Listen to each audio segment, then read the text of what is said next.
Ассалаумағалейкум, құрметті ат сүйер қауым. Топ бәйге Алматы облысы Көкбастауға келдік. Көкбастауға біз арнайы былтыр елімізде тамаша нәтиже көрсеткен, өздеріңіз жақсы білетін Амарант пен Айманды іздеп келдік. Биылғы маусымға дайындықтар қалай екен? Сол себеппен Амарант пен Айманды дайындап отқан бапкері Жомартпен сұхбаттасуға келдік. Олай болса, кеттік. Ассалаумағалейкум. Уалейкум ассалам. Жәке, қалыңыз қалай? Жақсы, шүкір, аман есен. Дайындықтарыңыз қалай? Жаңа маусым. Шүкір, аман есен. 2026-ға дайындық. Алла деп бастап жатырмыз. Қысқы жұмысты өткізіп жатсыздар. Кентерде жүрміз. Қанша атпен кіріп жатсыз маусымға? 16 атпен, Алла берсе. Былтырғы маусымда қанша ат бар еді? Былтырғы маусымда 8 ат болған. 8 ат аман ба? 8 ат аман. Тамаша. Енді өзіңіз жақсы білесіз, былтырғы маусымда ат қораңыз, өзіңіз бапкер ретінде жақсы тамаша нәтиже көрсеттіңіз. Оның біреуі Амарант, екіншісі Айман. Сол аттарды іздеп келдік, сұрап дайындығын. Мынаны айта қойыңызшы, Амарант қай жылы қалай елімізге келді? Енді мен бұл кісіге Жақсыбай ағамызға былтыр декабрьдің 14-інде келдім. Жұмысқа? Иә, жұмысқа. Маға дейін осы жерде болған ат Амарант. Содан былтыр бастадым жұмысын. Атты көргенде бірден ұнады ма? Шынын айтқанда осы ат үшін келгем осы жерге. Амарант үшін келдіңіз, ә? Несімен ұнады Амарант? Енді дене бітімімен, сүйегімен. Негізі дәу ат? Дәу ат, иә. Өзім дәу ат жүгірткенді жақсы көрем. Неге? Білмеймін, дәу ат ұнайды өзіме. Енді себебі өзіңіз жақсы білесіз ғой, айтып жатады, аламан бәйге үлкен шақырымға бойшаң ат, месисті ат деп қоямыз, қатты жүгіре бермейді дейді. Бірақ Тайваньға қарайтын болсақ, біз өйтіп айтамаймыз әрине. Дұрыс, иә. Енді Амарант ходовой ат қой, сол жағынан не аған шығар. Сіз келгенде Амарант осында болды, сол атты іздеп келдіңіз. Осында болды. Бірінші маусымда бәйгесі қай жақта шаптыңыз? Астана капта шапты. Нәтижесі қалай болды? 10 километр жүгіріп тоқтатып алдым. Себебі? Енді бірінші бәйгесі болды. Содан кейін Талдықорғанға Олимпиадке топ бәйге қостым. Тұра тұрыңыз, Астана капқа Амарантты топқа қостым. Жүгірту үшін алып бардыңыз ба? Иә. Сынақ ретінде алып бардыңыз. 10 километр жүгіртіп шығарып алдым. Одан кейін Талдықорғанның Олимпиадіне түстіңіз. Топ бәйге түсті. О жақта топ жарды Амарант. Сендіңіз ба? Отатынына сенімді болдым. Қалай сездіңіз мысалы? Енді сөзбен әрине, енді әр бапкер. Енді жұмыс жағынан, өйткені жұмысы да жақсы болды, галопта да жақсы болды. Мен өзім ұстазым Секенай аға, сол кісіден шыққам. Досберген, Мұрат, сол кісілерде конюх болғам. Сол жақтан бастадым негізі атты. Қанша жыл болды биыл ат дайындап жүргеніңізге? Ат дайындап жүргеніме 2012-ден бері ғой. Есептеп көрдіңіз, қызық ретінде осы жалпы бапкер болып ат ұстағалы 2012-де деп жатсыз ғой. Қанша мәшін өттіңіз осы маусымға дейін? Енді Айманмен бір машина ғой. Қалғандары жаңағындай ақшалай призовойлар сондай болды ғой. Жалпы бапкерлік тәжірибеде бір автокөлік өттіңіз, иә? Иә. Қай жақта өттіңіз? Неде? Панфиловта. Намат аренада. Былтыр ашылуында Бүркіттің артынан екінші келді Айман. Оған қазір келеміз, тамаша. Атты өзіңіз таңдайсыз ба? Аға таңдайды, Жақсыбай аға. Бірақ ақылдасамыз екеміз. Келісім солай ма? Келісім солай. Маусым ұзақ. 16 ат жете ме жалпы? Енді жетеді, сақтауға постарайыз жақсы атты. Сіздің ойыңызша бір маусымда ат жақсы нәтиже көрсетсе, қанша бәйге шабу керек? Енді 4 бәйге дұрыс шығар деп ойлаймын, өзімнің ойым. Енді былтыр Амарантта Талдықорғанда топ тұтты, Петропавловскийде аламан тұтты. Содан Петропавловскийдан кейін ақау болып қалды. Аяғында, иә? Аяғында, иә. Емделді. Емделді. Сонымен қосқан жоқпыз. Өте аманға ғана жақсы. 26-ға да Алла берсе, міне қазір енді жұмысын бастап жатырмыз ғой. Петропавлда да сенім болды ма Амарантқа? Енді ол жерде 12-ні отқаннан кейін енді 20-ны да отам деген сезім болды енді өзімде. Себебі соңғы кругқа, жалпы 2 круг қалған кезде финишқа, енді бәріміз бәйгіні тамашалап көрдік, тамаша бәйгі болды. Тоқтап қалатын сияқты көрінді Амарант. Иә. Қандай сезімде болдыңыз? Себебі кругтың мына жағында қосты Амарант, финишке қарай тоқтайтын ат сияқты, әлсіз келатқандай көрінді бәрімізге. Бұл Талдықорғанда да сөйтіп чапқан. Талдықорғанда да сөйтіп чапты. Тоқтап барып қайта көтерілді. Өзінің сондай сыры бар ма? Өзінің сондай сыры бар. Халықтың алдынан білмеймін, сөйтіп өтеді. Ар жағында Ар қосады. жағынан қосады, иә. Былтыр жалпы Амарант 2 бәйге шапты. 2 бәйге шапты. Тамаша. Айманға келейікші, қай жақтан келген ат? Қашан келді? Айман былтыр сезонның ортасында келді ғой. Тоже аға Жасыбай аға таңдап алды.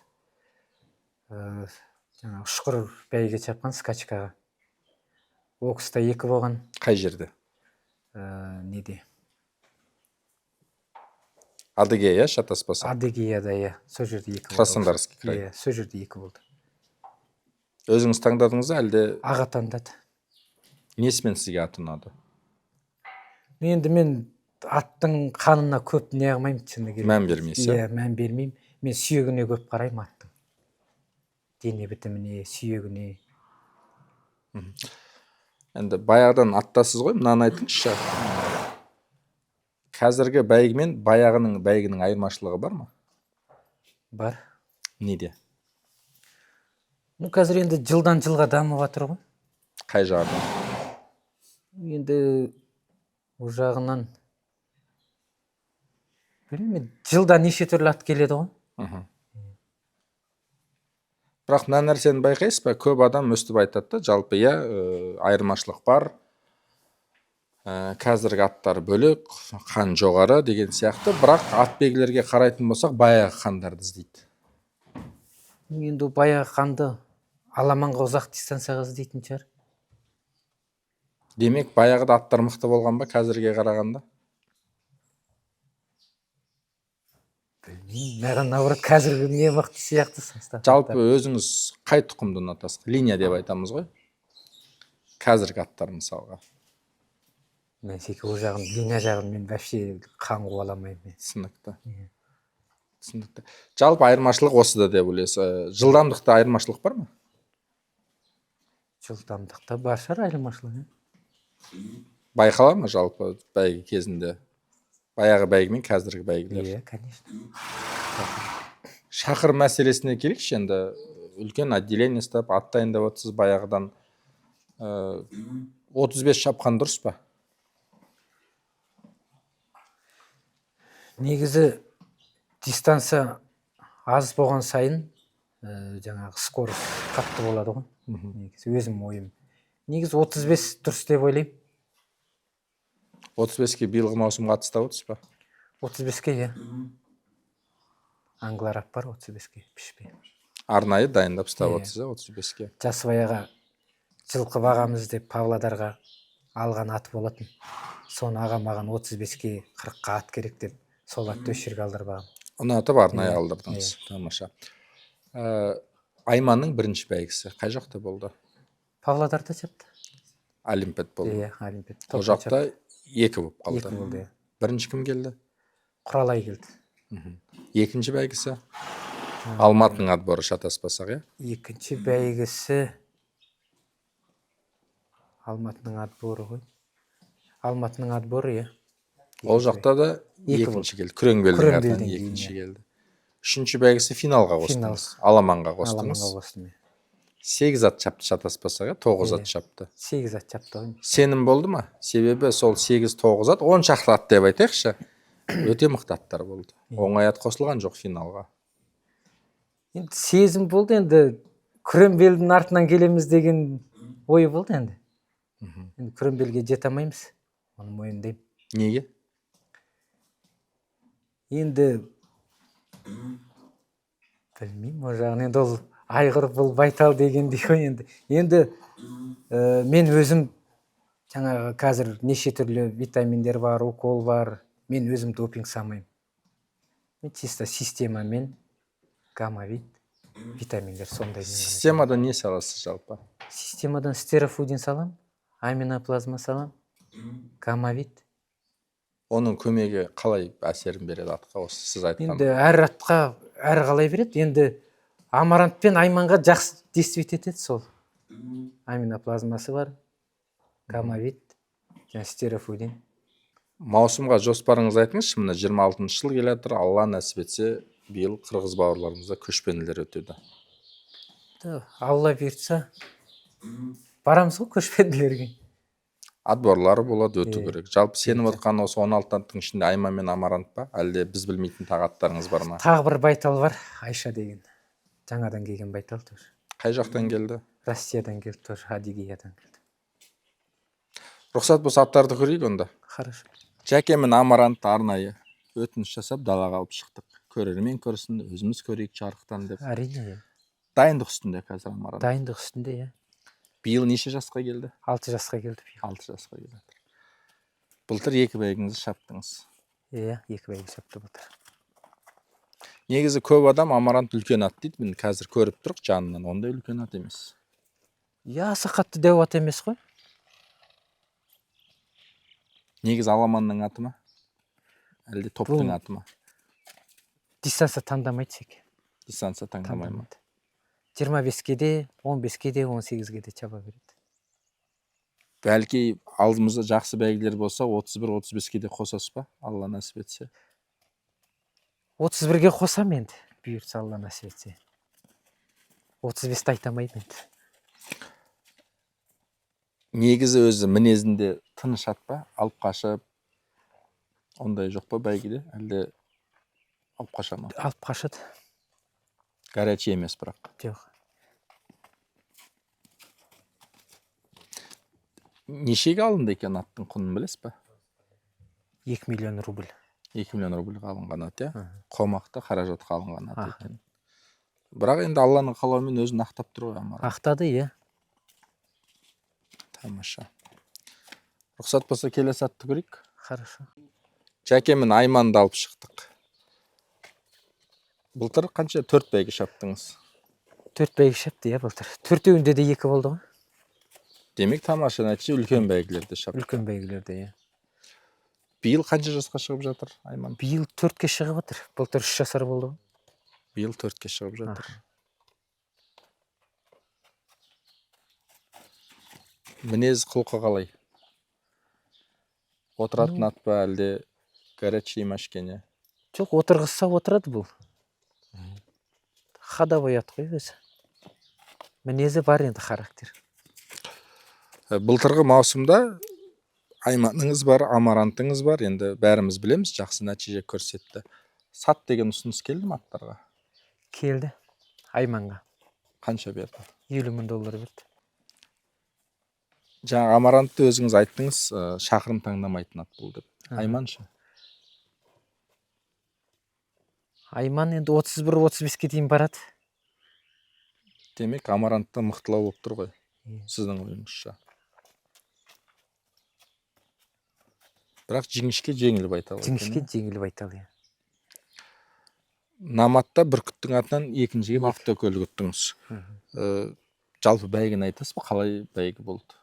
Бәйгі жайында жалпы. Жері бар, дорожка деп айтамыз, иә? Себебі көп аттар тоқтап қалды. Дорожка ауыр болды. Бірақ сенім болды ғой Айманға. Сенім болды, иә. Финалмен Наматтың ортасы аз болып қалған жоқ па аттың демалуына? Аз болған жоқ, менің ойымша.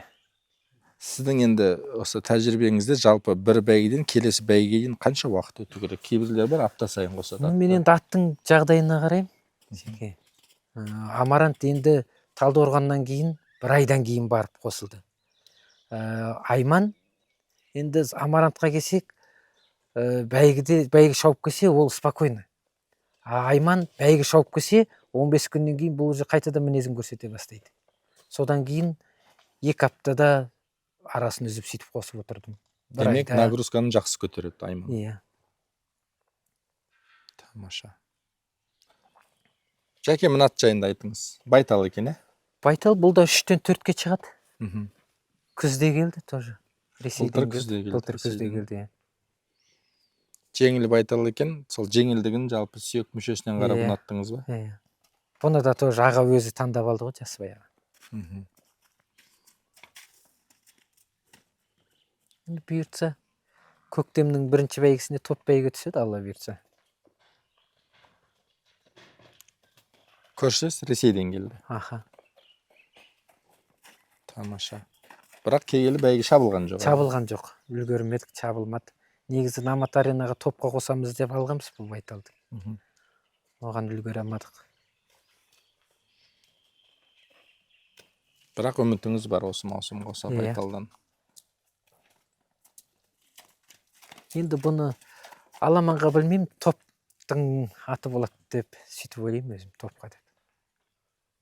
Енді қазіргі осы қысқы жұмысы көңіліңізден шығып жатыр ма? Шығып жатыр, иә.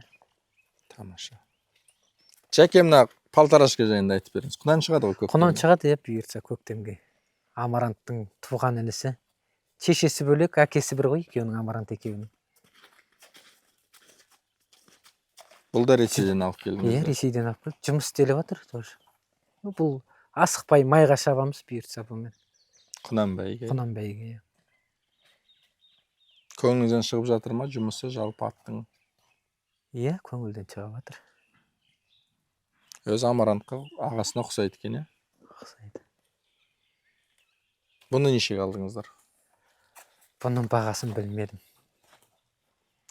Демек, былтыр алдыңыздар. Былтыр, иә. Биыл келді ма? Жоқ, былтыр күзде келді бұл да. Былтыр күзде келді. Аха, күзде келді. Жинақы аламанның аты сияқты. Иә. Аламанына дейін сақтаймыз ғой, бұйыртса енді. Құнанды көреміз 2-3 бәйге. Мхм. Тамаша. Жаңа отделениеде 16 ат дайындап отырмын дедіңіз. Үлкен аттар көп па? Топ аламанға әлде құнан көп па сізде? Құнан, 4 құнан бар. 3-еуі Доморожка. Біреуі Ресейден келген, жаңа Амарант. Демек, қалған үлкен аттар топ аламанға дайындап Қалған, иә. отырсыздар, Жәке, мынаны айтыңызшы.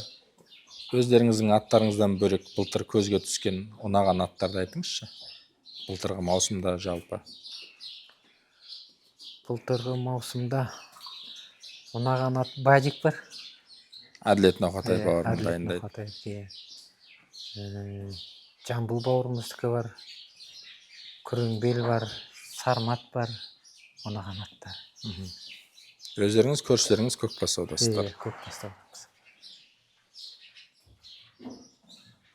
Бәйге маусымына келетін болсақ, жалпы Аллаға шүкір елімізде бәйге көп.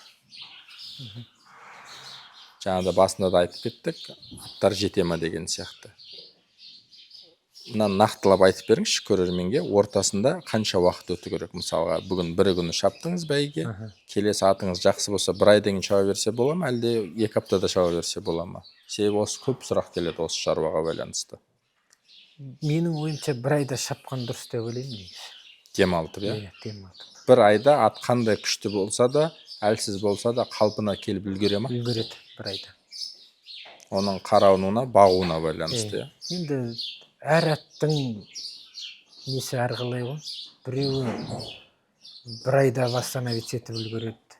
Біреуі ерте восстановить етеді. 10 күн, енді 10 күн аз шығар, 15 күн, 20 күн.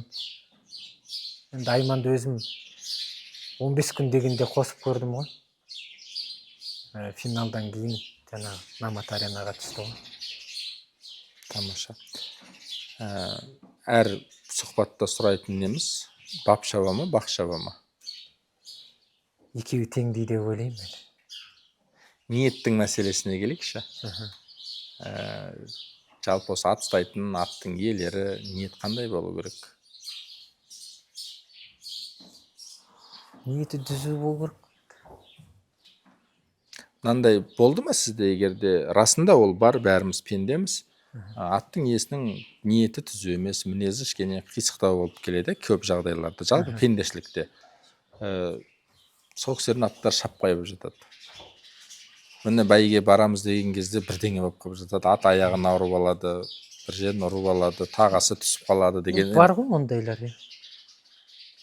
Демек ниет түзу болу керек, Иә, ниет түзу болу керек.